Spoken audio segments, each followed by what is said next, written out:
Hey everyone, here we are back with KITT. I thought this was a good backdrop for today's video. Some of you guys who've been longtime viewers of the channel may remember a video we did about 4 years ago, and it was on the original hero car that was used in all 4 seasons of the show. It was the original hero car for the first 2 years.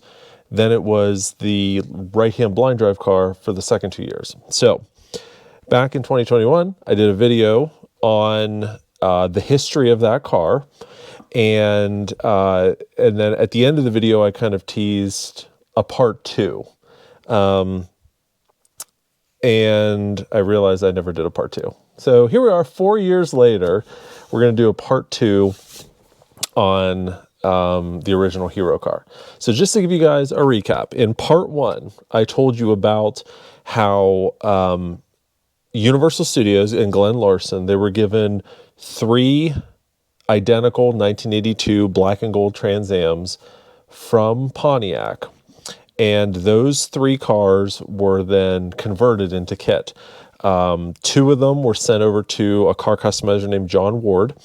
John designed the exterior of the car with the stock nose, elongated hood, KITT's original look. While the 3rd car went over to Mattel designer Michael Chaffee. Michael designed the entire inside, the dashboard, the lower console, the upper console up here, and did all of this work in 3 weeks. Later, when the show got picked up on the air, Michael Chaffee came back, redesigned the front bumper to the one that we all know. Now, that original hero car was used in every single episode of Season 1 and Season 2. It is the car that had the full dash in it, the one you would see David Hasselhoff most of the time getting in and out of. By the time Knight Rider hit its 3rd season, the show decided to, the producers, the powers that be, decided to redesign KITT's dashboard, as I'm sure you guys know, into what you see actually in this original KITT. One TV dash, different electronics, just kind of modernized it a little bit. Modernized it for 1984. So instead of them of the show updating the original hero car with the new dash, they actually took another Knight Rider car, actually one of their stunt cars, believe it or not, and converted it into the new hero car. So that left the original hero car, and at that point, we're talking summer of 1984 between seasons 2 and 3. The original hero car went over to George Barris's shop. Car customizer George Barris built the 66 Batmobile, the Munsters coach, a whole bunch of different cars. And he was tasked with turning the original hero car into the right-hand blind drive car, a car with a steering wheel, gas, brake pedals on the passenger side, blind drive seat over here, so the car could be driven from the right-hand side or the left-hand side. So whenever that happened, the original dash from the original hero car was removed. It was actually placed in the left-hand blind drive car, and then that now christened right-hand blind drive car got fake half dash in and all that fun stuff. Fast forward to 1986, the show ended, and most, but not all, of the Knight Rider cars were mandated by contract to be crushed, but 5 of them were not mandated. This is one. The other one we own in the Peterson is another. The convertible, the Season 3 hero car, which I just mentioned, and the original Season 1 and 2 hero car / right-hand blind drive car. The cars were purchased by a car promoter, car customizer, car show promoter named Carl Casper. And Carl, during Knight Rider days, he built replica tour kits, officially licensed, that would tour malls, World of Wheels shows across the U.S. and the world. When the show ended, Carl was able to acquire the surviving Knight Rider cars, almost all the surviving Knight Rider cars. He outfitted each one with some new parts because the cars were all picked over. A lot of parts were missing when he got them. So he used some of the molds he got from the tour car days and kind of rebuilt all of the original cars, put them on the display circuit. And the original hero car, the season 1-2 hero car, ended up on display at the Cruise Museum in Auburn, Indiana. And that's kind of where we left. I know it was a ton of information, but that's where we left part 1. So what I want to do today with part 2 is I'm going to tell you about the car from the Cruise Museum to the present. A lot of interesting things have happened to the car since then. We're talking about, and AJ and I have had a number of opportunities to study that car in person in extreme detail. So we're going to reveal to you some cool hidden features of that car, you know, show you remnants of the right-hand blind drive apparatus, tell you about an issue that happened under the hood not that long ago that erased some of the car's original history, which we're sad about, and kind of tell you about where the car is now and how you can go see it. So with all that said, that was a lot of talking. That's the recap. That's what we're going to cover in this video. So I hope you'll stick with us. Here is the conclusion 4 years later on the season 1-2 hero car / right-hand blind drive car.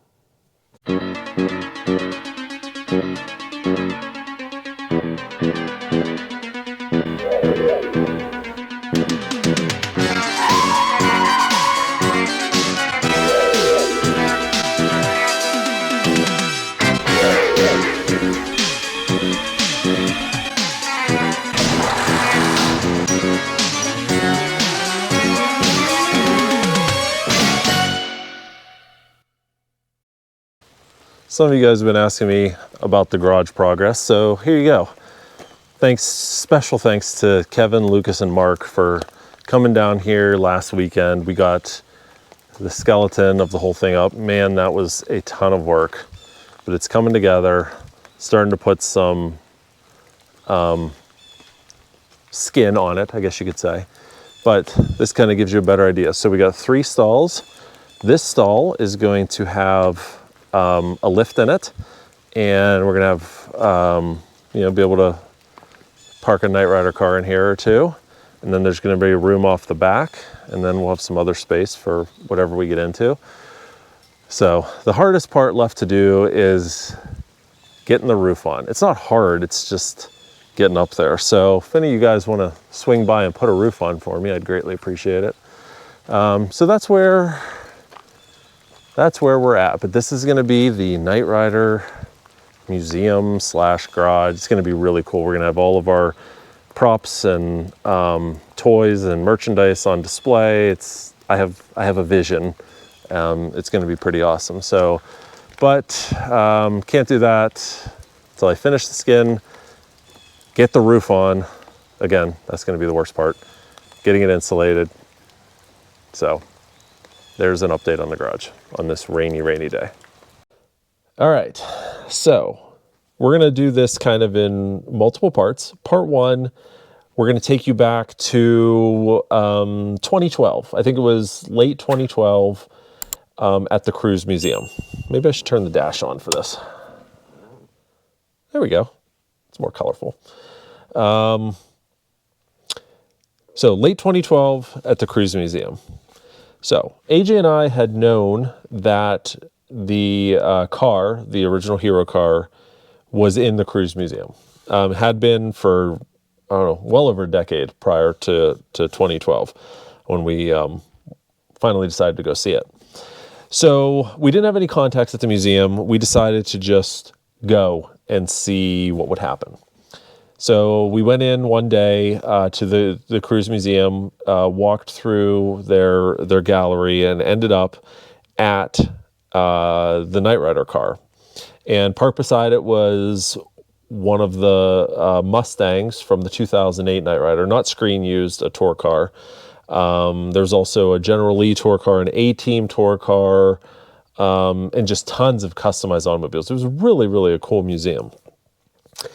So AJ and I went in, and, you know, the car was stanchioned off. There's not much you could see. So we took pictures. You know, we were gawking in, leaning over, taking pictures of the dash, noticing, you know, the cracks in the paint, the obvious pieces of the car that were original, lots of pieces that weren't, which we'll get into here in a little bit, and just kind of looking it over. There was hardly anyone in the museum at that time.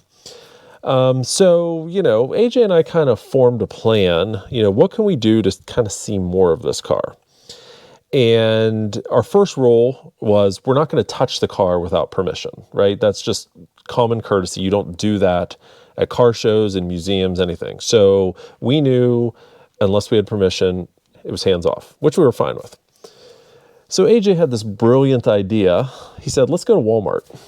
So we went to Walmart and bought a full-length mirror and thought, well, we can't touch the car, but we can slide a mirror underneath it and take pictures of the mirror reflecting the undercarriage of the car to see what we could see. So here we are. We went to Walmart, bought this mirror. So here we are walking into this museum carrying a giant mirror along with cameras and lighting and all this stuff. Just walking through, went right back to the car, slid the mirror underneath, started taking pictures. Well, as we normally do in situations like this, we attracted some attention.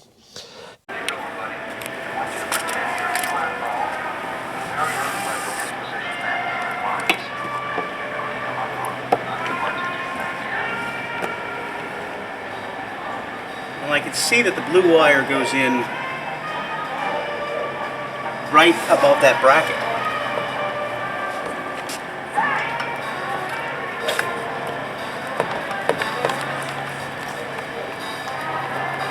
This thing is not elegant, but it works.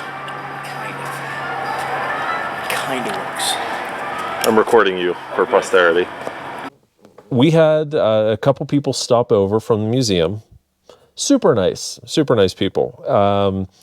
And one person in particular, I'm going to leave his name out of this, but he knows exactly who he is.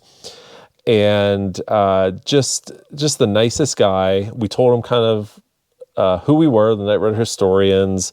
We had 2 of the original cars. This is the 3rd one. There's only 5 in existence. And, we just came here to take a look at it. Well, before we know it, the stanchions came down and we were invited to look over the car in great detail.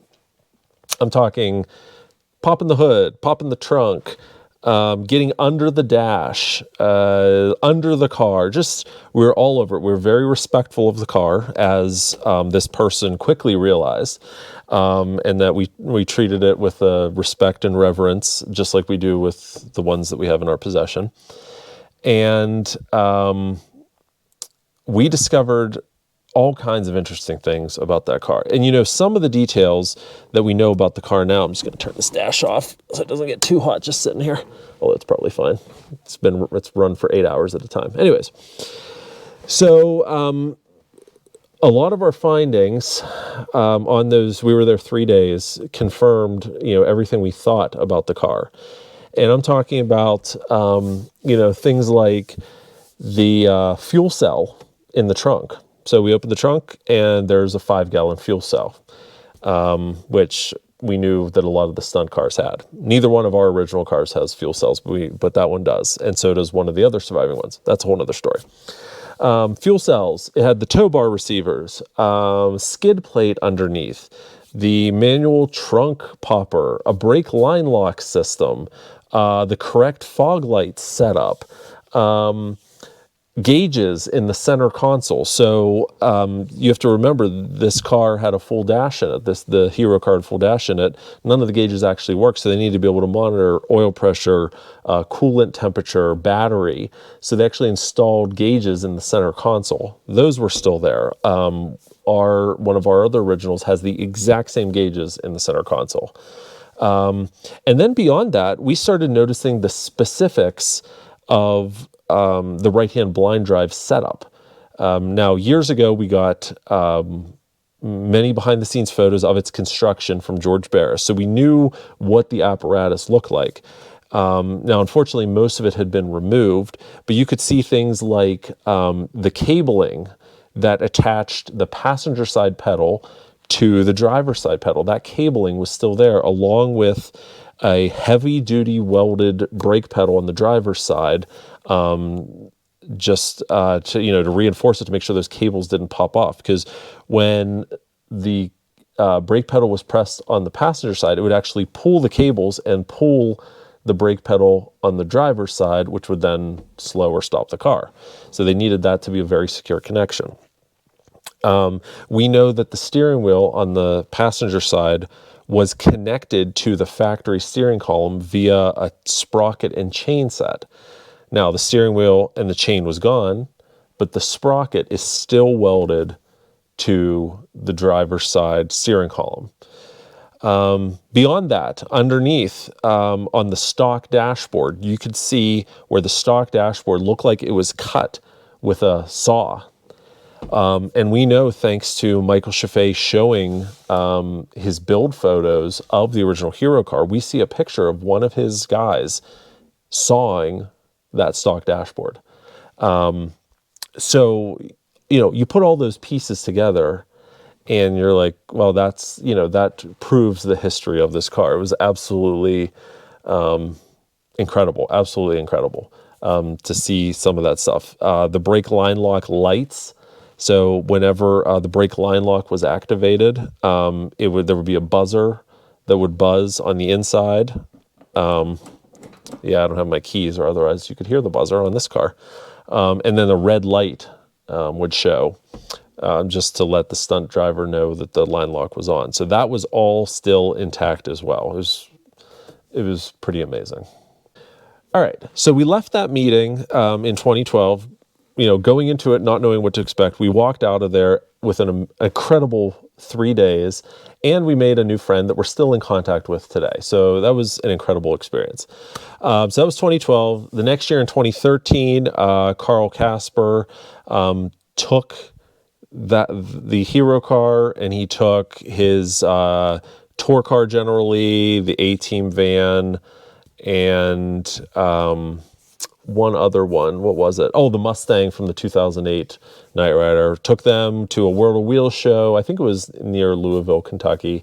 So it left there. And by the way, when I'm talking about the General Lee and the A-Team cars, Carl had the license from Universal to build, and from Warner Brothers, to build replicas of these cars when the show was on the air as promotion. So that's why, again, whenever you went to malls or World of Wheels or Autoramas back in the day and you saw KITT or the General Lee or the A-Team van, that was all Carl's doing. He built those. So the General Lee and the A-Team van that he had at that time were two of those officially licensed cars, which was pretty neat that they were still around. All right, so that was 2013. So not much happened for the next few years. 2017, Carl Casper was doing a farewell World of Wheels show. One last appearance, and then he was retiring. So he did that at his home in Louisville, Kentucky. There was a big show. The Hero car, the KITT Hero car was there. Generally, 18, they were all there. The Batmobile from Batman Returns was there as well. Carl built that. So it was trucked down to Louisville to that show. And something interesting happened. So AJ and I went to that show. We actually got to meet Carl Casper, which was kind of a cool experience, right? Because we know that he was the man responsible. Probably without him, I'm not sure if any of the Knight Rider cars would have survived, except maybe this one, but that's another story. So we have a lot to be thankful for that he intervened when he did. So, but something interesting happened to that Knight Rider Hero car after the show ended. They were getting ready to load it back up, and a fuel line broke in the engine bay, and it spilled fuel all over the engine bay. Fortunately, it didn't ignite, because that would have been a whole nother bad problem. But it got fuel everywhere. So they repaired the fuel line. But when they did that, they decided to take that time to clean up the engine bay a little bit. And by cleaning up the engine bay, they replaced the coolant and the washer tanks with new ones, as opposed to the originals that were still in there. And they also spray bombed black a lot of the engine bay. And there were certain markings in the engine bay that were put there during the Knight Rider days that unfortunately got painted over.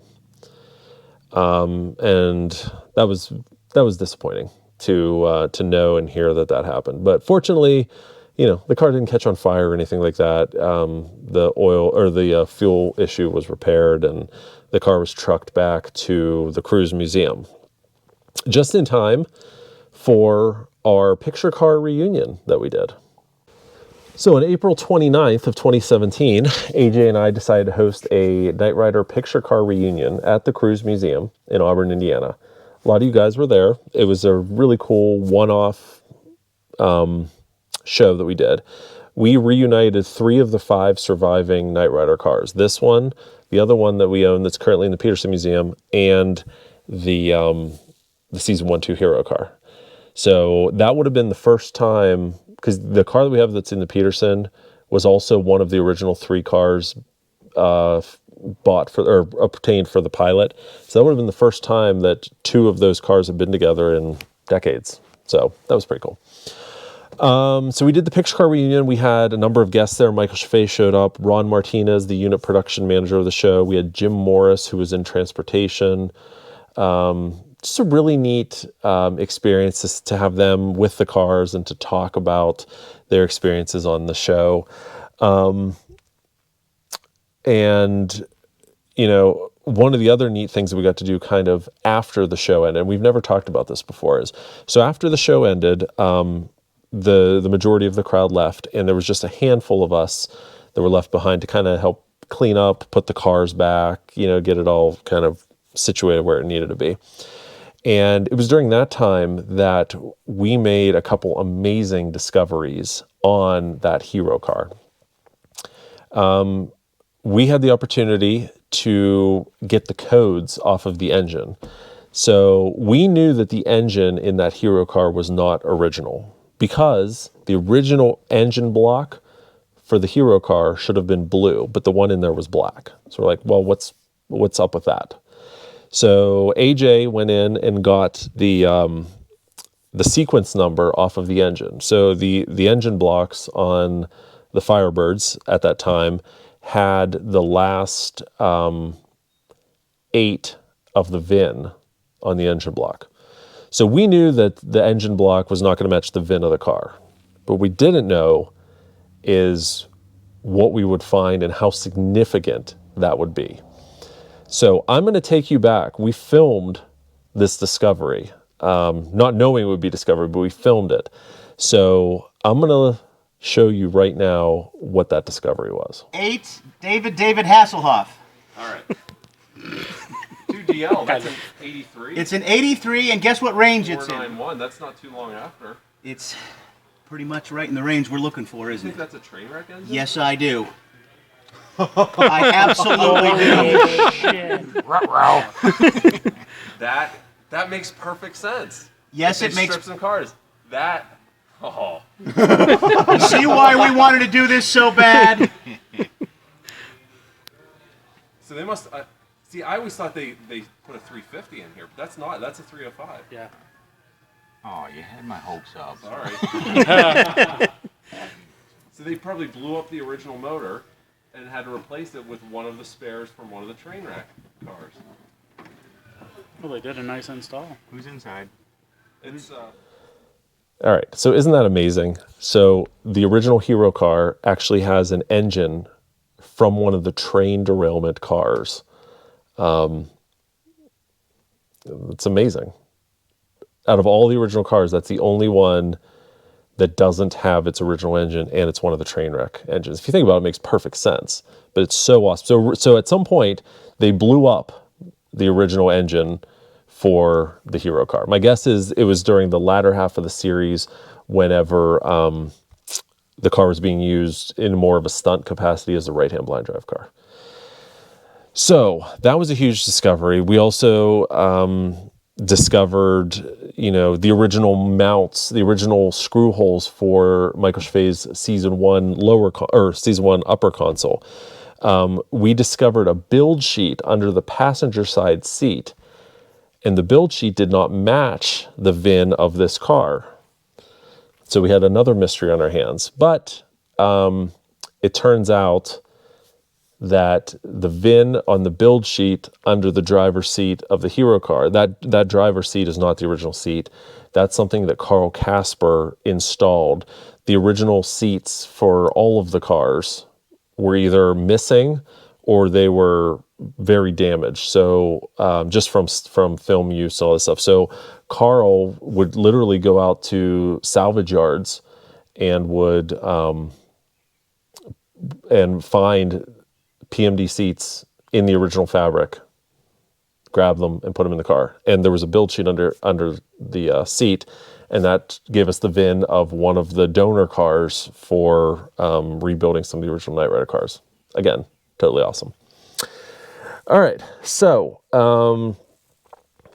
that was the picture car reunion in a nutshell. It was an amazing experience, never to be had again. Well, I shouldn't say never to be had again. You know, we are going to do another similar show when we unveil the Semi. We'll have 2 of the original Knight Rider cars there, I think, and the Semi and some other surprises, but more on that later. All right, so that's the picture car reunion. All right, 2018. AJ and I were invited to take one of our original cars to the Indian Uprising Pontiac show in Illinois.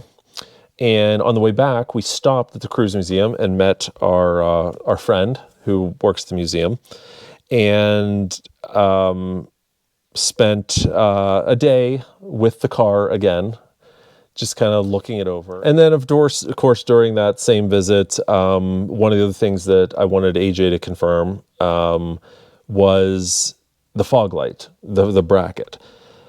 As you probably know, in season 1 of the show, the Knight Rider cars had 3 fog lights on each side. By season 2, that was altered, so there were 2 on each side. So if this car, we knew this car was one of the originals already by that point, but we wanted to see if the support bracket where the fog lights were mounted was the original one from 1982 or if it was replaced at some point. So I said, well, that should be easy enough. Let's look for all the 3 fog light mounting holes that they would have drilled in on each side. Because right now the car only has 2 fog lights on each side. So AJ got under there and felt around, and sure enough, there were 3 holes on each side. So here's the video on that. Lights. Fog lights. So here's what I see in here. In the daylight, we can see this thing right here, which might be the top of the bumper, but see how it's bowed out right here? And we have this hole right here, and we have this bracket right here that goes up to the nose, right there. Okay. And so there's this. I think that is the top of the bumper frame. Here's the bottom of the bumper frame, right here. And so we have a hole here with the bolt that I've got my finger on. Okay, a hole here and a hole here, but the difference between these 2 holes is not enough. For another fog light to go in there. So the 3rd light would have to be here, and I feel a hole right here. So there you go. There's the answer. There's a hole here. The fog light's here, but there's also a hole here. So the distance between here and here is enough for 3 fog lights. So I think we have that answer. I think. Now, let's have a quick look here at this bumper down here. And you said there was welds in here. Now this is Carl Kasper's work right here, this beautiful thing. And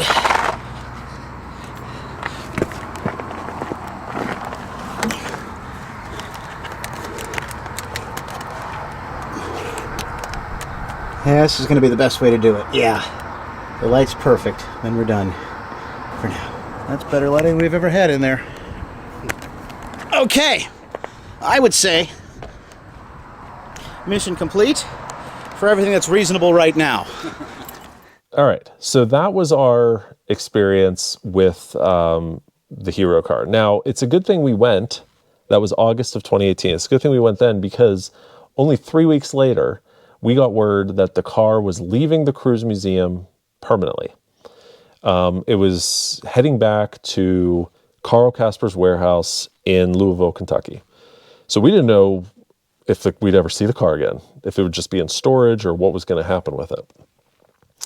So, so it left, and there was silence for a few years. We actually had a couple calls with Carl, to talk about the car, and we even inquired about buying it, and it never went too far, let's just say. So in 2021, we started seeing some Instagram posts of someone posting that they just bought an original Batmobile. And in the background of this Batmobile was the hero car in some undescript warehouse. So doing what we do, we, found the owner and reached out to them and found out that this man made a deal with Carl to purchase the screen-used Batman Returns Batmobile, the screen-used Season 1-2 KITT hero car / right-hand blind drive car, and the generally non-screen-used tour car. He bought those 3 as a package. So we had a few phone calls with him. Very nice man. We helped fill him in on the history of the car, because he didn't really know what he had. So we told him, we gave him documentation, we gave him the history, we pointed him to some videos we did on the car. I mean, we gave him everything, which was really neat. So his main goal with that car and with the Batmobile and the General Lee is to raise money for charity. So the very first event he took this car to was at a Lamborghini dealership in Newport Beach, I believe. And he was able to put the car on display, really one of the first times it was on display outside the Cruise Museum and outside of World of Wheels shows in forever. So he took it to this Lamborghini dealership, did a show there. And then by fall of 2021, the car had been moved to the Marconi Museum, which is in Tustin, California. I think it's maybe a couple hours, maybe not even a couple hours from the Peterson, where our car is. And that's where the hero car has resided ever since. Now, if you guys follow the Marconi Museum on Facebook, every once in a while they'll post some photos of the car or some videos. They've done a couple short videos of the car. And if you listen to those videos and all the facts that they give you in those videos, those all came directly from us. That's all from the documentation that we gave them. So whenever the Marconi Museum is talking about that KITT car and its role, that's all 100% legit and factually correct. So you can go to the Marconi Museum today and see KITT. You can walk all around him. They've got the scanner going. They have the dash lit up. You can take pictures. I think they still have the General Lee and the Batmobile on display as well. We had a fan, Steve Salter from the UK. He went there, I think it was last year, took tons of photos of the car, and it's in really good hands. And the neat thing is that the Marconi Museum is dedicated to giving back and to donating to charity to make kids' lives better. So we're happy that KITT is still, doing good things so many years later. That's really, really neat. All right, so that's a lot of talking. One last thing I wanted to share with you guys, just talking about real quick, what is and is not original from the show on that season 1-2 hero car. Now, obviously, all in Michael Chaffee's stuff was long gone even before the show ended. But I want to know what parts of that car were original during the filming days and what parts did Carl recreate. And the short answer is nothing is original from the show, except the dash shell in that car, just the shell, is original, but it's not an original from the hero car. It was an original that came from one of the other cars. I suspect, and I don't have proof of this yet, but the shell that is currently in the season 1-2 hero car, I think is the original dash shell from the season 3 hero car. Okay? The voice box and the countdown at the top, the power, fuel on, min, RPM igniters, that all is original. But again, not original from this car. That would have come from a different car, but you can tell it's original from the days of the show. The electronics in the car, I think those are original as well. They look slightly off, but they don't look like Carl's work, because Carl recreated a lot of electronics for his tour cars, but they didn't look like this. So I think the electronics are original, but they're slightly different. But the steering wheel, the lower console, the upper console, that was all recreated by Carl Casper. The front nose on the Hero car is not an original front nose. Carl took one of the molds that Universal gave him whenever he was building the tour cars in 1983, and he casted a new front nose for the Hero car. And why he did that, I suspect, I'm almost positive, is because the original front nose for the Hero car was removed when the show ended, mounted on a board, and given to David Hasselhoff, and we currently own that. So I think we have the original front nose for the Hero car / right-hand blind drive car. It's pretty cool. So there you go. So that's pretty much what is and isn't original. Like I said, all of the blind drive apparatus is gone. The line lock is still all there and functional and all that stuff. The trunk pull cable, things like that are still there, but for the most part, it's all been redone. I had hoped, maybe one day, I've talked to the owner a number of times, we would love to work with him to maybe do some updates on the car to kind of get it back to more of the condition it was in when the show ended. Because if we had that car, that's what we would do. We would tweak a few things and get it back to a historically accurate representation of that particular car. All right, so that is part 2 of what happened to the season 1-2 Hero car / season 3-4 blind drive car. So I hope you enjoyed that. We still have videos to do on some of the other original surviving cars, which we're going to get to here sooner rather than later. Maybe once we get the semi done, we'll be able to focus on that, or if there's more rainy days like this. So hope you guys enjoyed that. Let us know down in the comments below if you did, and look for, more hopefully interesting videos in the near future. Thanks. We'll talk to you soon.